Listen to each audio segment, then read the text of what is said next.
In the previous episode, we attempted the buried champion, and you know what? I sucked. I was not on my A game. And today, maybe I am. In fact, this is actually just later in the day from the previous episode. Yes, it's an interesting one. I was so tired earlier, but I've had some time to kind of regenerate, rest. Let's go get some herbs while I'm at it before I forget, because there's more potions that need to be made that I just haven't made yet. So it's an interesting thing that I keep not having the time to jump in during the day and do like this chore stuff in the game that I want to do, such as the potions, such as making my little trophy area for our whatchamacallits. But I'm also just like, every time I log in, that's what I want to do. I just don't got the time right now. So I'm in a weird spot time-wise with this game, but I'm enjoying it still. Like, I think that's the most important thing right now, is that Thorium, for me, at the moment, is a lot of fun. And so is our Calamity playthrough that we have going on as well, which is a channel member only playthrough, although you can watch the first 3 episodes for free right now if you go check it out. It's a Ranger playthrough. Let's see here. I think what I want to do, let's just check our potions real quick, because I have a bunch of stuff here that I feel like, oh yeah, there's a bunch of throwing ones that maybe I should consider. Where a chance of throwing attacks will have a chance to significantly hit enemies' movement. I wonder if that works on bosses. Chance to burst, causing nearby enemies to melt. Chance to petrify enemies. Chance to inflict enemies with mycelium. Or a chance to poison enemies. We could try this. Now here's the thing. Oh goodness. I mean, I get a full stack of this one. But petrify, that's not happening. Explosive coating? Actually, it's possible that we can get enough to have a permanent stack of that. I feel like, I mean, we could definitely get the mycelium. Let's try this. 10, 20. Okay. I need 4 to duplicate. Now, I wonder if that does not work with the alchemy table. It's possible that it doesn't. So I just need a few more of those. I think what I'm gonna do is test this out and see how it works on the boss. And if it works, then good. But if not, then I'm just not really gonna worry about it. Also, I got a bunch of gold. I should probably reforge this. It's agile, 12 speed, 3% critical strike chance. I want to go with like as much extra damage as possible on this thing, if possible. I'm gonna run out of gold real quick doing this, aren't I? 4% extra damage, 15% knockback. Do I re-roll that? I think I do. 17% damage. I'll do that. I don't need knockback on this thing, in my opinion. I've got other weapons that can knock back just fine. I just want this to do as much damage as possible while we're using it. And then, you know, once it exhausts us, then we just move to one of the other weapons temporarily. I feel like that's probably a good way to try it. So let's buff with that.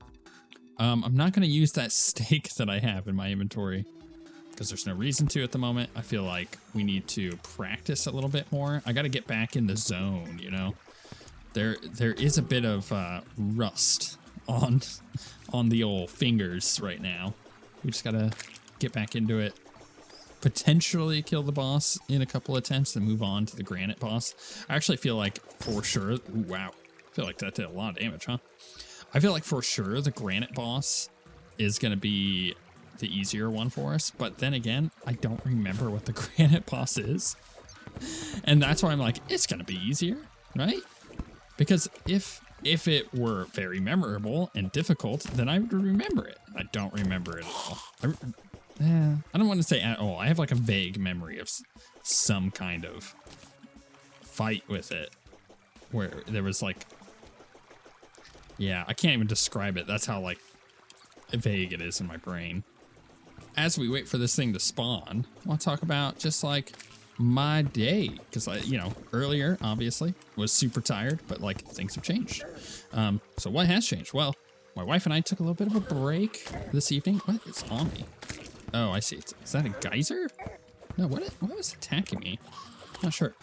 Took a little bit of a break and we resubscribed to Netflix. we haven't been subscribed to Netflix for like, oof. I'm gonna say it's been maybe 5 months, which, you know, it's a short time for a lot of people, but we like watching stuff. It's a nice little relaxing thing. And so we got it so we can watch season 6 of The Circle, which I have admitted in the past that I like stupid reality TV, and The Circle is a lot of fun. This season, I'm not going to spoil like anything because we're only on episode 2 for it, but I will say that we got to a point in it that I'm so excited for.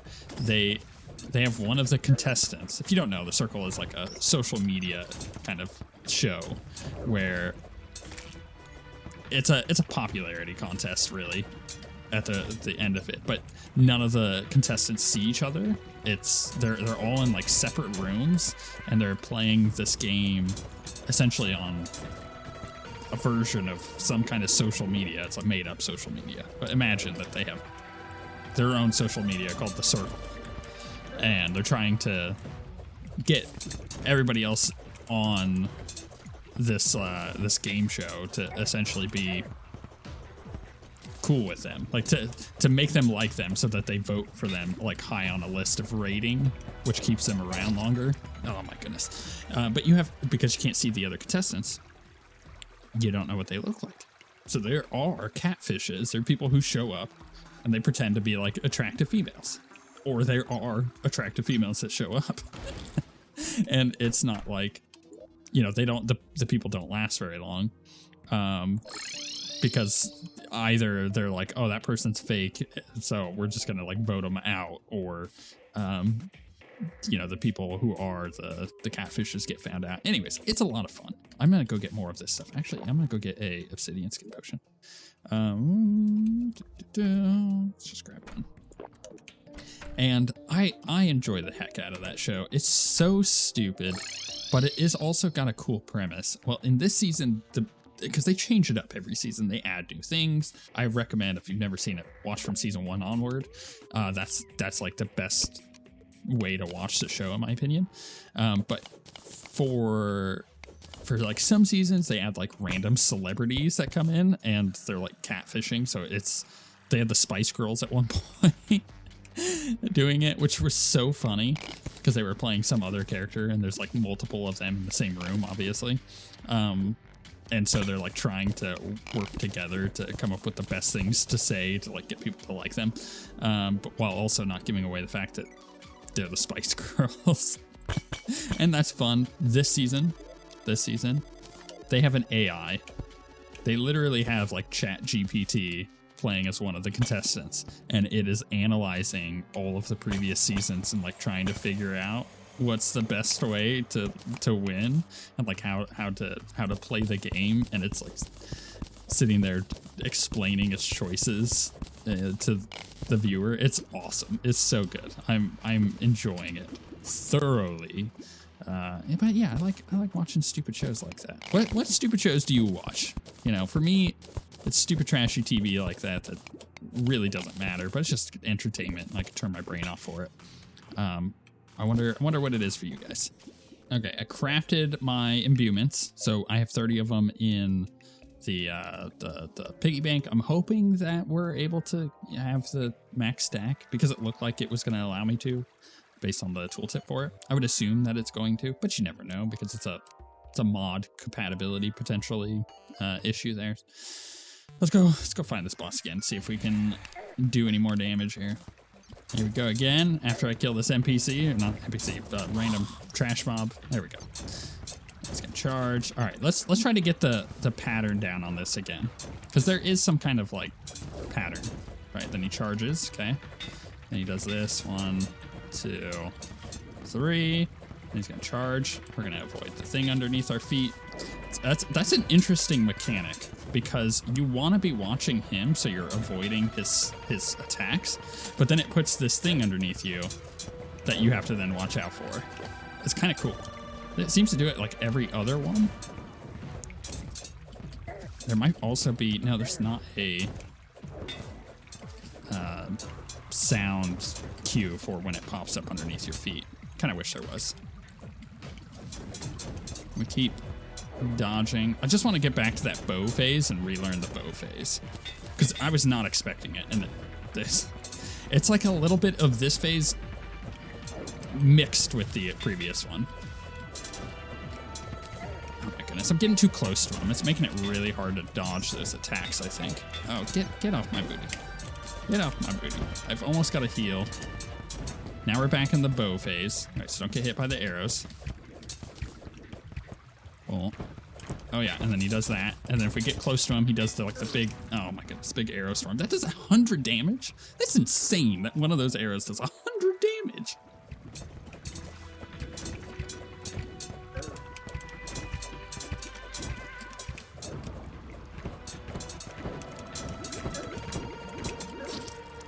My goodness.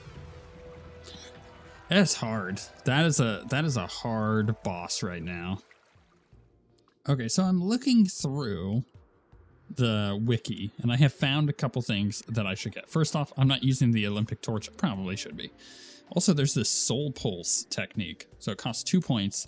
Pressing the throwing technique key releases a soul pulse, stunning nearby enemies, increasing damage they take. I'm really curious if that works on this particular boss. Don't know. Guess we'll find out. Go ahead and switch to it.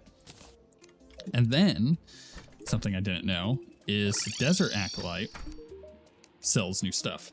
So he sells the canteen after you defeat Skeletron. So material, non-consumable throwing weapons take 40% longer to exhaust you. Yeah, I'll take that. That sounds pretty good. Mermaid's canteen, huh?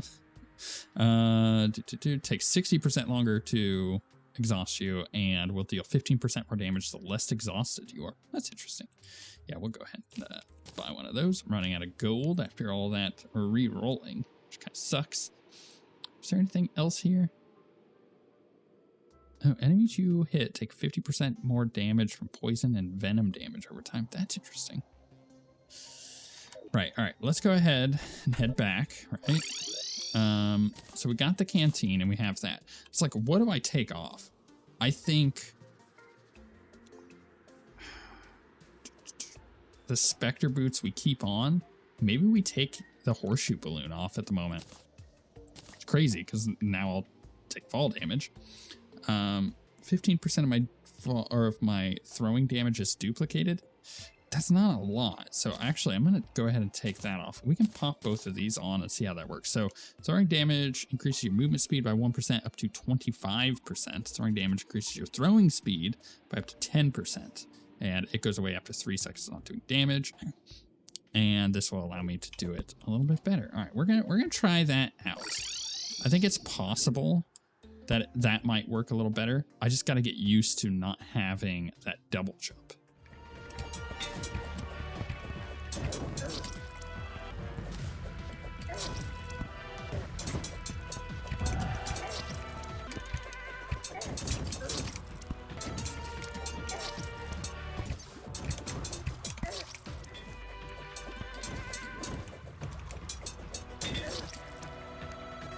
Okay, I have been at this boss now for over an hour. That's including the spawn times for this. It's insane. It does way too much damage. I've obviously extended my area there. I feel like it's doing fine. I tried the phase choppers. They're pretty good, actually, but I don't think they're what I'm looking for. Honestly, 2 things are at stake. 1, I need to play better. I think that's the biggest thing. 2, this is the most surprising thing. I think that this, well, and maybe it's not surprising at all.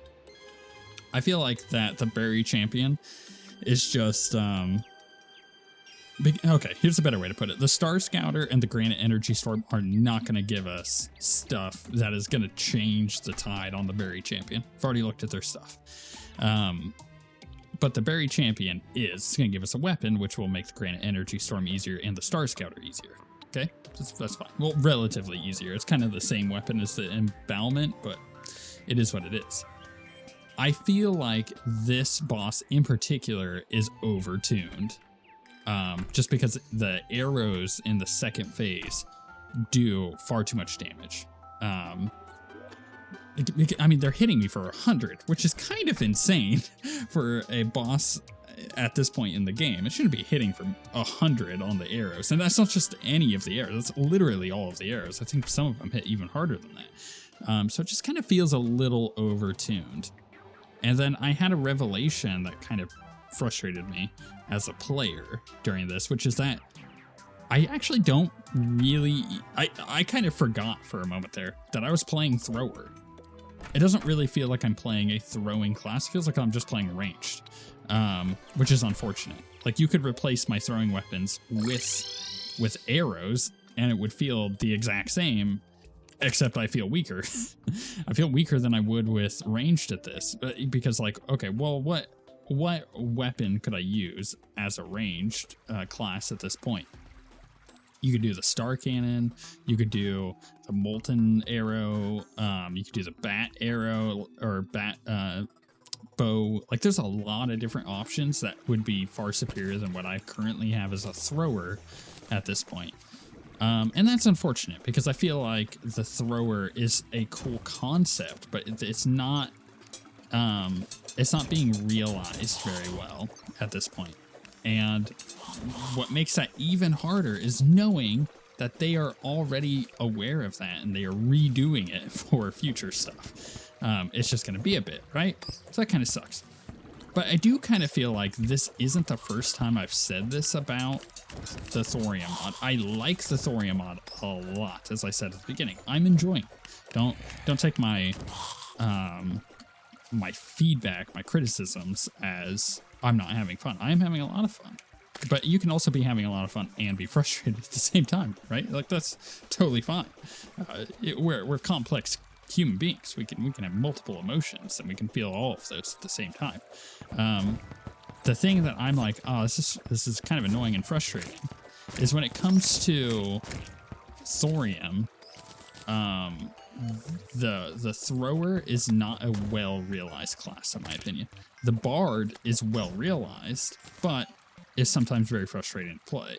And then the healer is well-realized, but is really focused on that multiplayer aspect of it, which not everybody can do. And then the single-player aspect of the healer needs some work. So it's like, it kind of feels a little all over the place. And the thrower in particular definitely feels like it needs to have another look at, like, the vision of the class, because it's not living up to the fantasy of the class.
Oh my goodness, we did it. Finally. That was the same attempt that I was complaining to.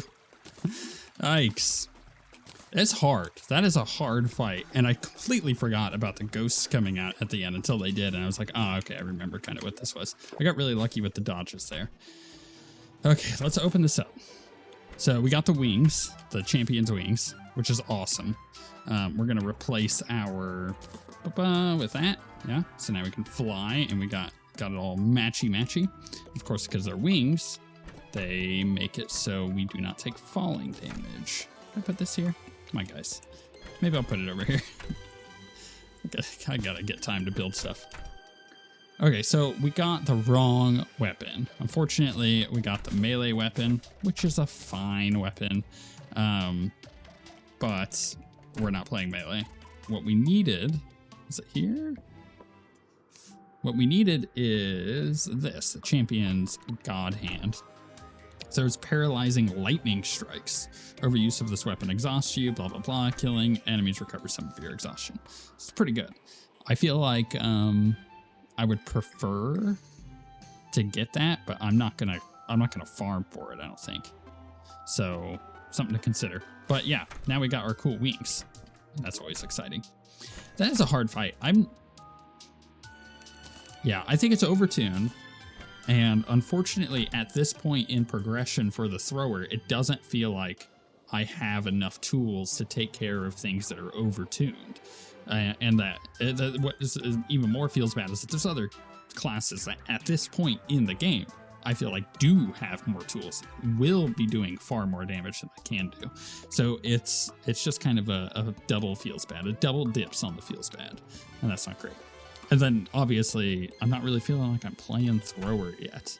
We're kind of getting the technique points. I'm not using the one I'm using currently very well, but I can't really hit with the sticky explosives and bombs like that. So yeah, I'm kind of like, I want to see what the thrower is like in hard mode.